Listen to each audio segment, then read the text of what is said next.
মিষ্টি দোকানে বিভিন্ন ধরনের সন্দেশ পাওয়া যায়, তবে সন্দেশগুলো বাড়িতে বানানো একেবারেই সহজ। এইভাবে একবার ছানার সন্দেশ বাড়িতে বানিয়ে দেখতে পারেন।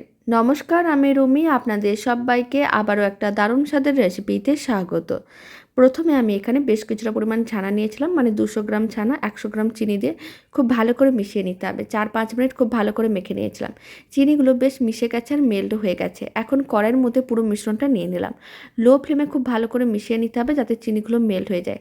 আর দিয়ে দিলাম বেশ কিছুটা পরিমাণ গুঁড়ো দুধ। তারপরে মিশ্রণটাকে নাড়াচাড়া করে একটু ঘন আর শুকনো করতে হবে।